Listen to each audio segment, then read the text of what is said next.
चलो एथिक्स की बुक सबके पास है ना। आज सबसे पहले एथिक्स की शुरुआत करते हैं, एक एक करके हम सारे चैप्टर पढ़ेंगे। सबसे पहले लेसन में सबसे टॉप पे एक जो कोट लिखी है, सबसे पहले उसका मतलब, एथिक्स की शुरुआत ही इस कोट से करेंगे। पहले बोली किसने है? Theodore Roosevelt. थियोडोर रूजवेल्ट कौन थे? मैं कोटेशन लिखता हूं, फिर आप मुझे आप क्या इससे मतलब समझते हो वो बताना। इससे आपकी एस्से की भी तैयारी होगी अगर आप ढंग से सोच पाते हो कि इसका स्टेटमेंट का मतलब क्या है।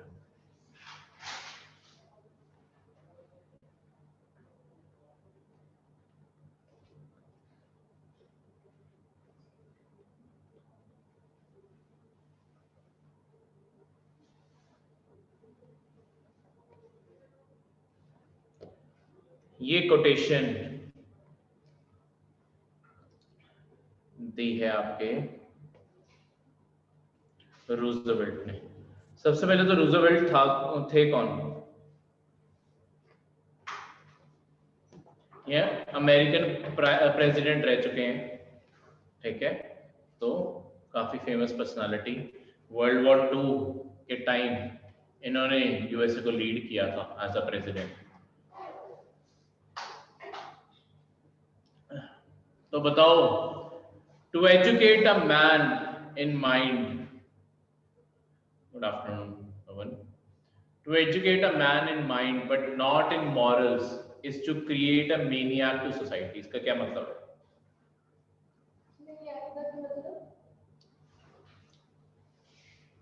पागलपंती, तबाही। मेनियाक मतलब डिसऑर्डर होता है, मेनियाक का मतलब।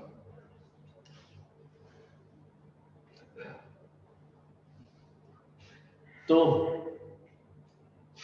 क्या मतलब है इसका? किसी माइंड को एजुकेट करना, और उसको उसके मॉरल वैल्यू अगर उसको ना सिखाए तो वो हानिकारक है किसी सोसाइटी के लिए।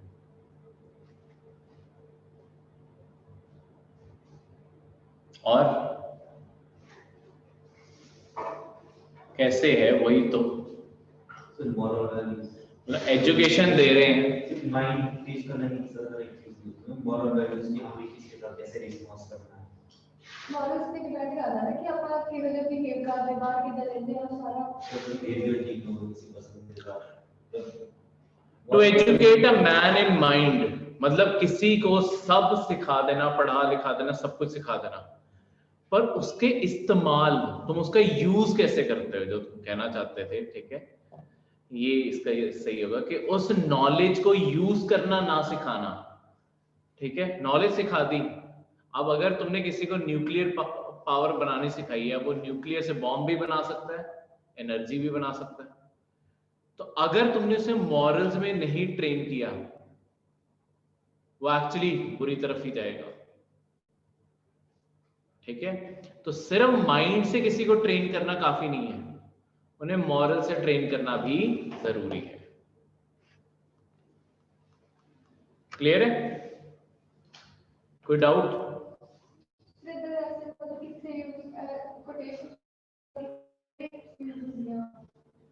ऐसे में डायरेक्टली यही लिखा जाएगा, और बस ये ऐसे की हेडिंग्स है जो तुम्हें बस यहां पे छोड़ दिया जाएगा।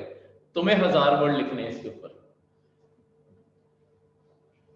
ठीक है। तो माइंड का पर्सपेक्टिव बढ़ाओ। 1000 वर्ड कैसे लिखोगे इसके ऊपर? तुम्हारा तो एक ही चीज पे आइडिया खत्म हो गया। अगर तुम्हें ये कोटेशन पेपर में आ जाए एथिक्स के, 1000 से 1200 वर्ड्स लिखने होते हैं, क्या क्या यूज कर सकते हो? जिन्होंने सारे सब्जेक्ट्स पढ़े हुए हैं वो बताओ, कोई हिस्ट्री से एग्जांपल,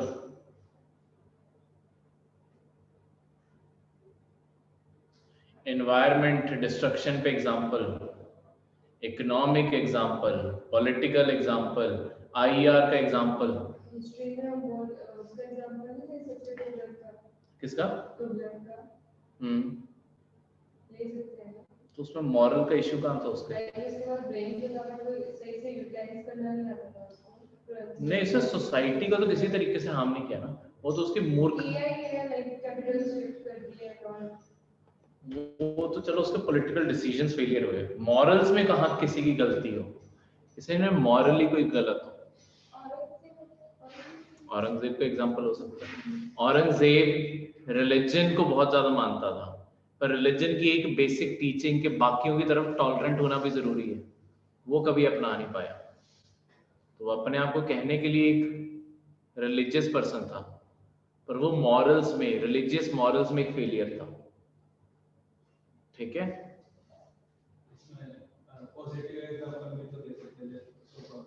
किसका? हाँ, अशोका का पॉजिटिव एग्जांपल भी दे सकते हो, बिल्कुल। अशोका बहुत ही सुंदर एग्जांपल बनेगा कि अशोका ऐसा पर्सन था जो माइंड से और मॉरल से दोनों से ट्रेंड था। ठीक है, तो जब आपने एस्से लिखना होता है, मैं आपको एस्से का भी एक ब्रीफ देता हूँ कि बिल्कुल दीक्षा का भी एग्जांपल सही है, हिटलर का एग्जांपल आप मेंशन कर सकते हो। हिटलर को वॉरफेयर की नॉलेज थी, लोगों को उस वॉरफेयर की नॉलेज, सॉरी उससे जोड़ोगे, हिटलर को परसुएशन आती थी लोगों को, कैसे लोगों को परसुएड करना है, कन्विंस कैसे करना है। अब वो अच्छी चीजों के लिए भी, सोसाइटी में चेंज लाने के लिए भी तो कन्विंस कर सकता था, पर उसने उस नॉलेज का यूज किया एंटीसेमिटिज्म फैलाने के लिए, जूस के खिलाफ नफरत फैलाने के लिए, जिसपे उसका पूरा एम्पायर खड़ा हुआ था। नाजीज का यही तो प्रोपेगेंडा था। ठीक है, जब भी आपने एक एसे लिखना है, देखो एसे के टॉपिक्स बहुत ही ब्रॉड बेस होते हैं, इसका अगर तुम लिमिटेड स्कोप में सोचने लगे तो तुम वहीं फंसे रह जाओगे। हर सब्जेक्ट में से एग्जांपल निकालने हैं तुमने, हर सब्जेक्ट में लिंकेज क्रिएट करनी जरूरी है। जब भी एसे का पेपर होता है, एसे देखो आपको पेपर में सिर्फ 2 लिखने हैं, तो एक ऐसा लिखने के लिए आपके पास ऑलमोस्ट 1.5 घंटा है, जो मोर देन सफिशिएंट होता है ऐसे लिखने के लिए। ऐसे के लिए आज तक किसी को टाइम कम नहीं पड़ा, ये एक्सेस में ही होता है टाइम। ठीक है, एथिक्स से पहले तो थोड़ा सा तुम्हें ऐसे बारे में बता दूं। ऐसे के लिए बेस्ट स्ट्रैटेजी, जो मेरी अपनी स्ट्रैटेजी होती थी,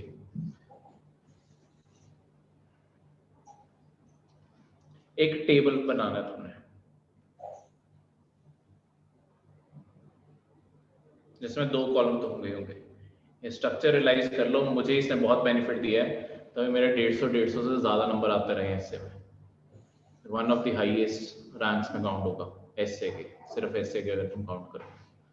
तो ये स्ट्रैटेजी ध्यान से समझना कैसे काम करना है। इसके बाद यहाँ पे मैं पेपर के एंड में ये ड्रॉ करता था। ठीक है, मैं पेपर के एंड में ये ड्रॉ करता था। इसमें ये वाला पहला कॉलम खाली छोड़ोगे, दूसरे कॉलम से पहले लिखना शुरू करोगे, जितने तुम सब्जेक्ट सोच सकते हो। एंशिएंट का, मेडिवियल का, मॉडर्न, वर्ल्ड, पॉलिटी, आईआर, फिर एनवायरनमेंट, इकोनॉमिक्स, और ये जो तुम अभी सब कुछ पढ़ोगे फिलॉसफी। ये इधर लिख लिया, मतलब थोड़ा सा ऑब्वियसली तब तैयारी ज्यादा बेटर करके जाता था, तो तब सोचना नहीं पड़ता था, पहले से ये टेबल माइंड में जल्दी बना लेता था। और खैर घर पे खुद ही एक्सपेरिमेंट्स कर करके मैंने ये बनाया था सबसे पहले। तो उसे एक टेबल की फॉर्म दिया करो, क्योंकि पहला आधा घंटा जो आपने देना है ना, कभी भी ये थॉट प्रोसेस फाइनल नहीं होता। ऐसे लिखते टाइम और बहुत चीजें याद आएंगी, पर एक बेसिक स्ट्रक्चर देना जरूरी है कि आप चीजों को कनेक्ट कैसे करोगे, किस डायरेक्शन में बढ़ोगे। ये जितने कॉलम है 1 2 3 4 5 6 7 8 9, इतने ही कॉलम इधर बनाने हैं। आपके पास शीट बड़ी होगी ऑब्वियसली इससे, जितनी मेरे पास यहाँ पे है। ठीक है, रैंडमली चलो मैं अभी जितने बन रहे हैं उतना मैं बना के बस बता देता हूँ। ऐसे आप हमेशा शीट क्रिएट करोगे, ये सेम सब्जेक्ट आपने यहाँ पे लिखने हैं, ancient, medieval, modern, world, polity, IR और बाकी भी सारे नीचे लिखोगे। मेरे पास जगह कम है तो अपनी अपनी शीट्स में खुद जगह, सेम कॉलम होने चाहिए दोनों साइड पे। अब जहां पे एंशिएंट का कॉलम है, यहाँ पे बेसिकली मुझे एंशिएंट इंडिया को मैं पूरी तरह सोचूंगा। जैसे मुझे प्रकाश ने एग्जांपल दिया अशोका का, तो मैं यहाँ पे सिर्फ अशोका लिख के छोड़ दूंगा कि मैं अशोका के बारे में मेंशन कर सकता हूँ। ठीक है, ये मेरा ये वाला पैराग्राफ हो गया। अब लेट्स सपोज मुझे अगली चीज मिडीवियल से भी कोई एग्जांपल लिखना है। देखो आपके पूरे एसे में ना कनेक्शन होना चाहिए, ऐसा नहीं टूटा फूटा ऐसे कहीं पे भी जा रहा है। तो मैं एंशिएंट से लेट्स सपोज मिडीवियल में जंप करना चाहता हूँ बीच में। ठीक है, मिडीवियल से कोई एग्जांपल दो, अकबर का सेम एग्जांपल हो सकता है। ठीक है, वही सिमिलर एग्जांपल में अकबर पे, तो एंशिएंट और मिडीवियल वाला जो कॉलम है इसमें मैं अकबर लिख दूंगा। दो मैंने हिस्ट्री से एग्जांपल अपने एसे में मेंशन कर दी, इससे ज्यादा मुझे हिस्ट्री के एग्जांपल देने की जरूरत नहीं है। अब मुझे लेट्स सपोज इसे पॉलिटी से कनेक्ट करना है। ठीक है, हिस्ट्री से अब मुझे मिडीवियल हिस्ट्री से पॉलिटी पे जंप करना है। मुझे पॉलिटी को किसी तरीके से हिस्ट्री से लिंक अप करके, जैसे British empire as a total अगर तुम देखोगे सिविलाइज्ड एम्पायर माना जाता था, पर दादा भाई नारोजी ने ब्रिटिश एम्पायर को कैसे डिस्क्राइब किया था? इंडिया में उनके रूल को क्या बोला था? Un British rule. दादा भाई नारोजी ने बोला था ना कि जो इंडिया में ब्रिटिशर सरकार चला रहे हैं वो एक अन ब्रिटिश रूल है, क्योंकि उसमें मॉरल्स मिसिंग थे। Un British rule. तो मैं इसके थ्रू यहां पे मिडीवियल टू पॉलिटी कनेक्ट करता हूं। उसके बाद मैं पूरी तरह पॉलिटी का मतलब ये यहाँ पे मैं एंशिएंट का या पॉलिटी का पहली लाइन में ही लिख सकता हूँ, या हिस्ट्री के आखिरी पैराग्राफ का आखिरी पॉइंट और दूसरी साइड पे कनेक्टिंग पॉइंट, इन दोनों को जोड़ दूंगा इससे। ठीक है, इसके बाद मैं क्योंकि पॉलिटी पे शिफ्ट कर रहा हूं, मैं पॉलिटी यहाँ पे जो भी एग्जांपल है वो यहाँ पे लिखूंगा। प्रेजेंट पॉलिटी में से कोई ना कोई एग्जांपल ढूंढ के यहां से लिखूंगा। ठीक है, पॉलिटी कनेक्ट कर लिया। पॉलिटी के बाद जिस सब्जेक्ट से जोड़ना है उसे फिर से ऐसे कनेक्ट किया, ऐसे करके आपका ये टेबल ज्यादातर भर जाएगा। फिर आपको बस अलाइन करना है, पहले ये थॉट आएगा, दूसरा ये थॉट आएगा, तीसरा ये थॉट आएगा, चौथा ये थॉट आ गया, उन्हें अलाइन कर दिया, ऐसे लिखना शुरू करो। ये सब कुछ करते करते आपके 20 को मिनट निकल जाएंगे, 20-25 मिनट पूरा थॉट प्रोसेस, क्योंकि सारे सब्जेक्ट आपको रिविजिट करने हैं। सारे थॉट्स आपने जब रिविजिट कर लिए, ठीक है, तब लिखते टाइम पर लगातार सोचते रहना। अब ये नहीं कि सिर्फ ये ब्लाइंड थॉट, क्योंकि लिखते टाइम आपको बहुत सारे थॉट और भी बेटर आ सकते हैं। जिस आप सब्जेक्ट के बारे लिख रहे हो या कोई कनेक्टिंग थॉट उससे बेटर हो सकता है, तो अगर लगे तो उस पर शिफ्ट कर जाना, अगर वो थॉट ज्यादा बेटर आए।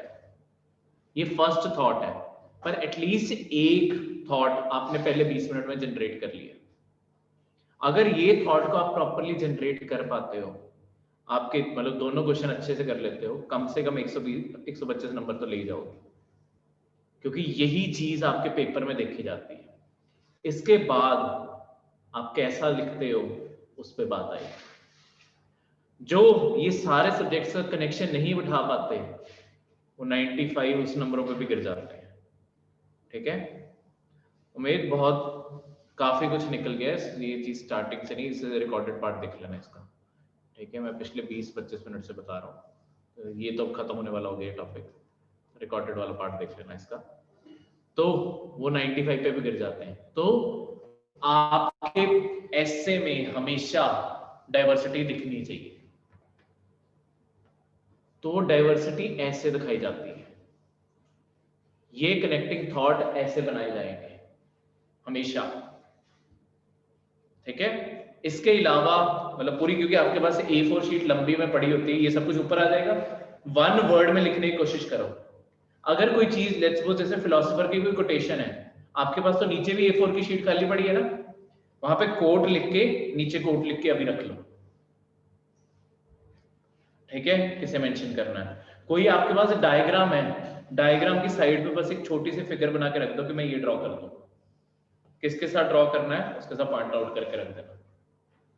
हर पैराग्राफ लिखते हुए बस ये देखना है, मतलब लेट्स सपोज हिस्ट्री शुरू कर रहे हो 1 2 और आपने 3 किससे कनेक्ट करना है, ये तीनों माइंड में रखना और एक पैरा लिखना। एक पैराग्राफ में आपके 60 से 70 वर्ड्स हो जाते हैं, जो ऐसे होता है उसके, ठीक है। और हर सब्जेक्ट का बनाओगे अपने आप पूरा का पूरा, बीच में डायग्राम डोयग्राम करते करते ये बहुत लंबा खिंच जाता है। सारे सब्जेक्ट्स को कनेक्ट करोगे तुम बैठ के, ये पूरा टेबल भरना है, ठीक है। जितना ज्यादा टेबल फिल होगा उतना ज्यादा तुम्हारा ऐसे ज्यादा वाइब्रेंट है, ठीक है। अगर तुम्हारा टेबल बहुत ज्यादा खाली जा रहा हो, दूसरा टॉपिक चूज करके देखना पेपर में, तुम्हारा पेपर में मतलब तुम्हें आइडियाज आ नहीं रहे हैं उस ऐसे बाय, वो भी यहाँ से पता चल जाता है कि तुम्हें नंबर आएंगे या नहीं आएंगे। अगर मतलब ऐसा सा दिख रहा हो कि यहाँ पे भर गए, यहाँ पे भर गए, यहाँ पे भर गए, यहाँ पे भर गए, पर बाकी सारे कॉलम खाली पड़े हैं, मतलब पेपर में नंबर नहीं आने वाले उस ऐसे के, छोड़ दो वो वाला ऐसे, कोई और टॉपिक पकड़ो। पेपर में आपको ऐसे के मल्टीपल टॉपिक्स होते हैं, टॉपिक चूज करना कैसे होता है, कौन सा टॉपिक लिखोगे, मतलब 2 ऐसे लिखने हैं, दोनों के लिए 4 ऑप्शंस होंगे, चूज कैसे करोगे 4 में से कौन सा लिखना है।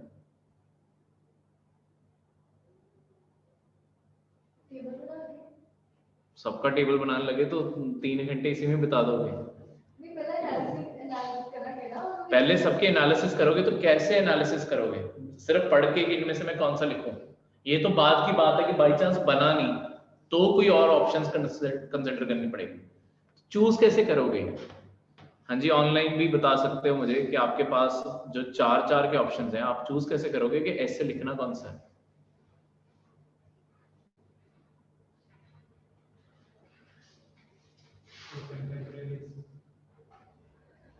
कंटेम्प्रेरी इश्यू तो सारे ही हैं, वो तो आपने लिखना है।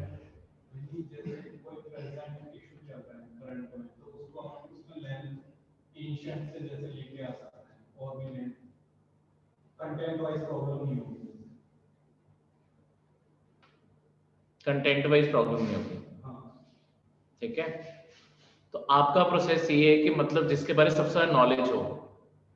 उसमें एक फायदा ये होगा कि जैसे अगर कोई इशू जैसे कोटेशन था, तो अगर मैं इसको चूज करूं पहले तो मुझे इस कोटेशन सॉल्व करने में प्रॉब्लम आएगी।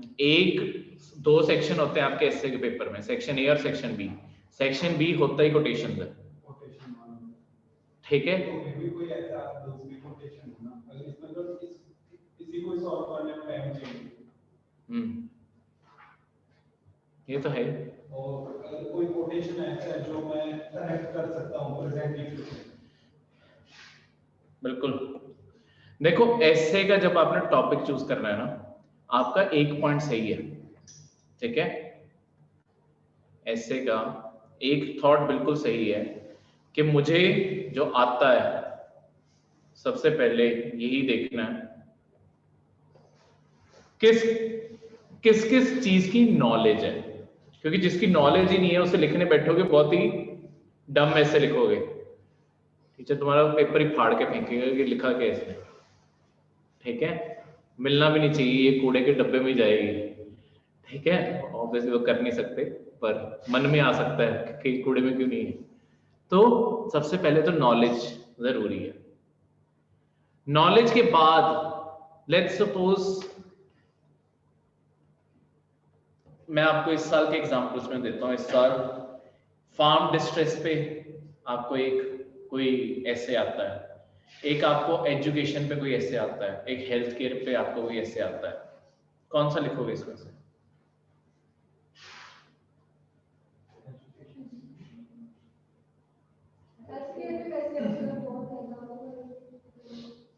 और चौथा भी जब मैं टॉपिक देता हूँ, आपका एक टॉपिक मैंने आपको दिया, एक है एग्रीकल्चर डिस्ट्रेस। हर कोई अपना अपना चूज करे, आपको सिमिलर राइम करने की जरूरत नहीं है क्योंकि पेपर में आप डिस्कस नहीं कर रहे हो कौन सा लिखना है, ठीक है। अपने अपने ओपिनियन होल्ड करो। एजुकेशन, हेल्थ केयर,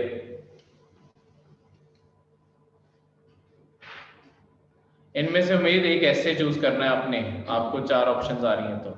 और चौथा है करप्शन इन सोसाइटी।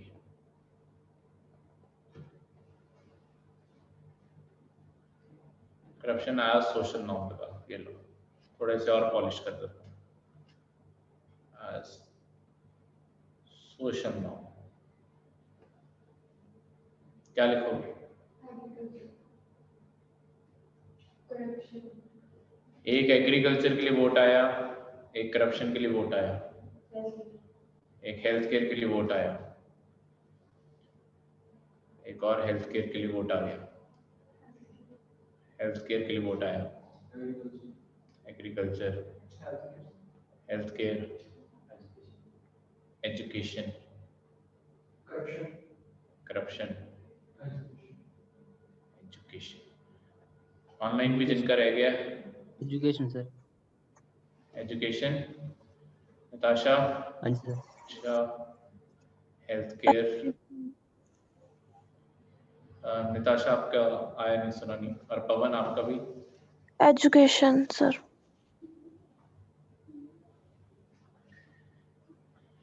एजुकेशन और एजुकेशन। अब यहाँ पे तुम एक पैटर्न देख रहे हो कि मैंने तुम्हें क्यों अपना इंडिविजुअल चूज करने को बोला। ज्यादातर बच्चे कौन सा लिख रहे हैं? तुम जब वैसे भी मेंस के करंट अफेयर सब कुछ पढ़ोगे ना, सबसे ज्यादा फोकस हमेशा इनके ऊपर होगा। उसके बाद भी अगर तुम देखोगे 3rd नंबर पे इसके ऊपर फोकस जाएगा लॉन्ग टर्म में, क्योंकि इसके ऊपर करंट्स बहुत सारे पढ़ के बैठे होंगे।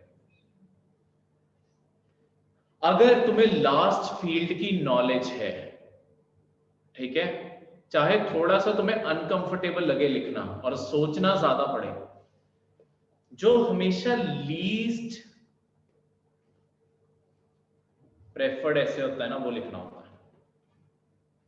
अगर लिख सको, जबरदस्ती मत करना अपने साथ, ठीक है, कि तू 100 वर्ड में नॉलेज खत्म होगी कि अब लिखे क्या, फिर उसे गोल गोल करी जा रहे हो। अगर कर सकते हो, सोच सकते हो, तो हमेशा लीस्ट प्रेफर्ड ऐसे पे जाना होता है। क्यों? जिस ऐसे पे सब लोग सबसे ज्यादा लिख रहे हैं ना, उस वहां पे कंपैरिजन भी सबसे ज्यादा टीचर के पास, वो सेम ऐसे बार बार पढ़ रहा है, तो उसे पता है कि ये पॉइंट्स पहले भी हो चुके हैं, वो बोर हो जाएगा कुछ टाइम बाद, तो नए पॉइंट्स पे वो ज्यादा फोकस करेगा, ठीक है।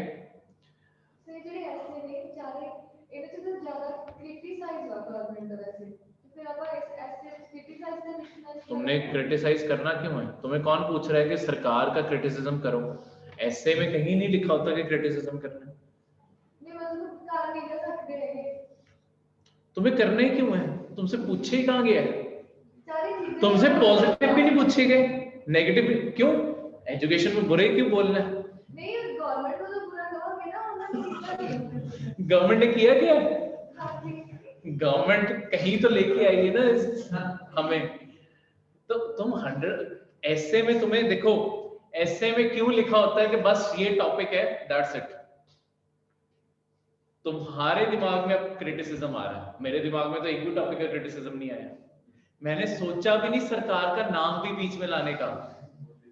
तुमने सरकार के बारे में सोचना ही क्यों है? उसके लिए, सरकार के लिए लिखने के लिए GS 1, 2, 3 के पेपर है। ऐसे के लिए तुमने सरकार में जाने क्यों है? एंशिएंट से शुरू करो। एग्रीकल्चर डिस्ट्रेस कैसे आता था, तुगलक जैसे ने क्या रिफॉर्म्स लाए, वहां से शुरू कर लो।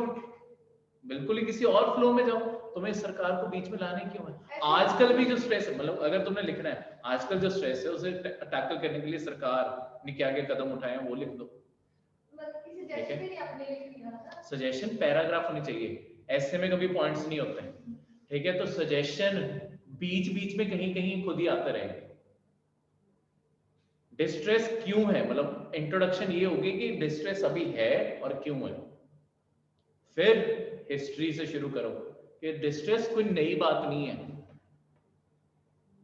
बहुत ही पुराना कंसेप्ट है, ठीक है, जिसके लिए बार बार एफर्ट करना क्यों जरूरी होता है, वो करते करते पहुंचोगे।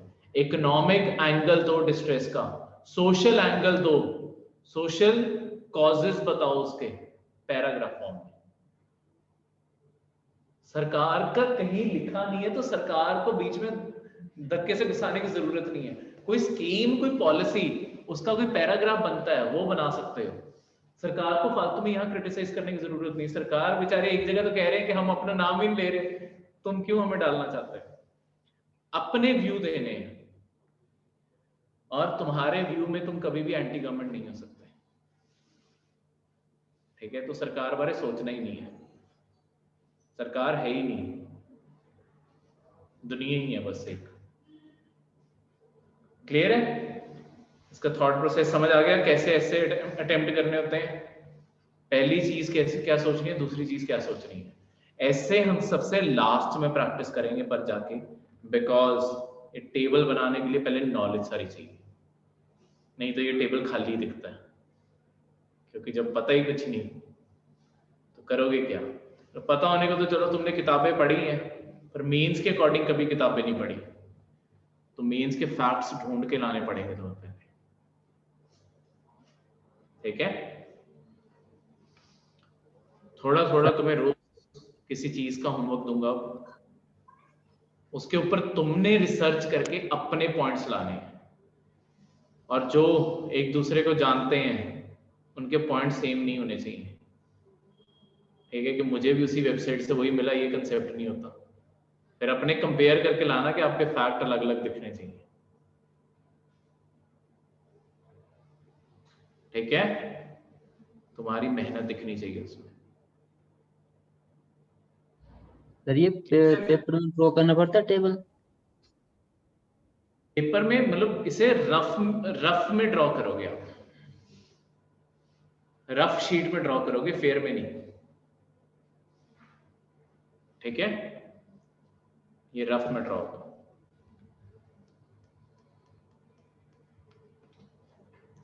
सूरज क्लियर है? पेपर की जो शीट होती है आखिरी की 3 से 4, 2 या 3 शीट से रफ होती हैं, अब वहां पे ये ड्रॉ करोगे, 3-4 को शीट से रफ होती है, ठीक है, ओके जी।